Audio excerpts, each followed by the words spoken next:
Welcome back. For this week's Mending Monday segment, I'm joined by our sponsors at Save the Michaels. Welcome, Avi and Emily. Thank you both so much for coming in. Thank you. Thank you for having us. You know, we've been seeing kind of an epidemic of homelessness taking over our country, and unfortunately, our community is no different. So, Emily, I want to start with you. Can you talk to us a little bit about what you've been doing? You are the director of the Lockport Recovery Center for Save the Michaels, but you've been making an emphasis of helping out the homeless community, and especially in the Niagara County area, right? Yeah, so the Recovery Center is really for the people. We have a lot of people that will come in from various areas, mostly Lockport. The Recovery Center is split into two sides. On one side, we have about 50 to 60 groups that meet each month. We have recovery coaches, and then the other side, we call it our outreach or our drop-in center.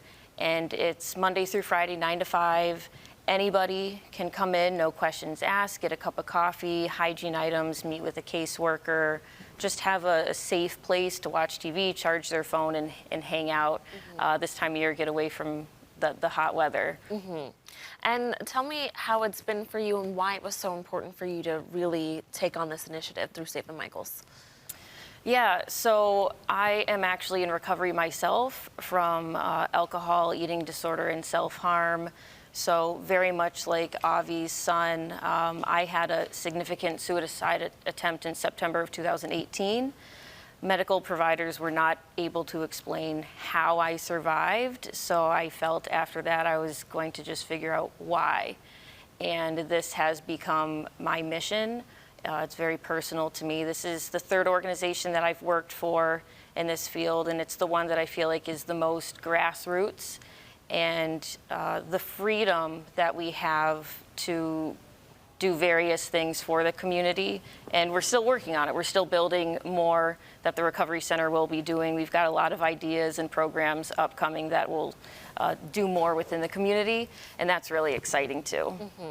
What is the best way for people to contact you if they are facing homelessness themselves and looking for some help?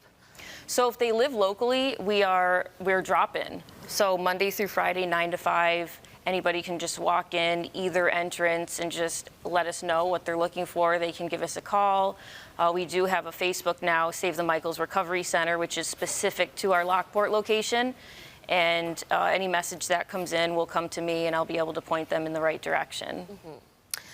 Avi, unfortunately, we were talking about the fact that we're coming up on the 13-year anniversary of your son's death, and unfortunately that was due to suicide. Yes. And we're coming out of Mental Health Awareness Month. We've been seeing a rising number, unfortunately, of suicides. What can you tell us about that? Well, 13 years, tomorrow will be 13 years that Michael took his life. And unfortunately, suicide, just like addiction, has been going up. We are over 50,000 in this country, which is really sad. A lot of them are young folks.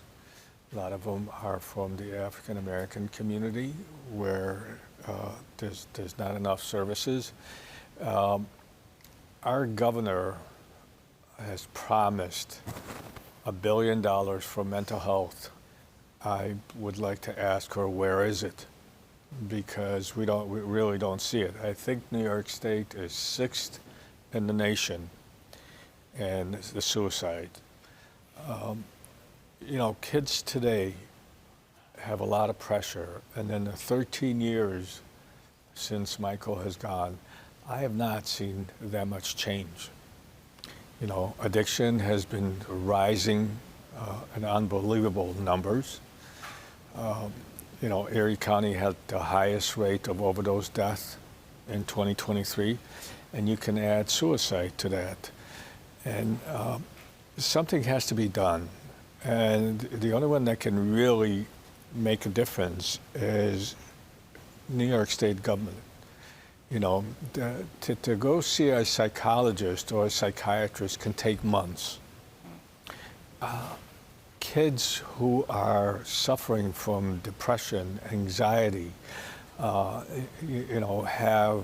harassment that follows them home, with the cell phone, have all kind of influence by social media. They need help now. You know, we got to create a system where young people can go to. You know, when Michael attempted suicide the first time was May 17th, we spent 12 hours at the CPAP unit at ECMC. At 2 o'clock in the morning, a doctor told me to take my son home because he was not going to kill himself. He just wanted attention. And 3 weeks later, Michael was dead. You know, we get calls at Save the Michaels from ECMC, from the CPAP unit on Friday at 3 o'clock in the afternoon and asking us to find somebody a bed to go to. 3 o'clock on Friday afternoon, where most places really don't take anybody over the weekend. You know, so to me, our government is not involved. And I don't feel any urgency from either Governor Hochul or the Commissioner of Mental Health or the Commissioner of Oasis. For that matter of fact, this whole damn New York State government is sleeping. And something has to be done.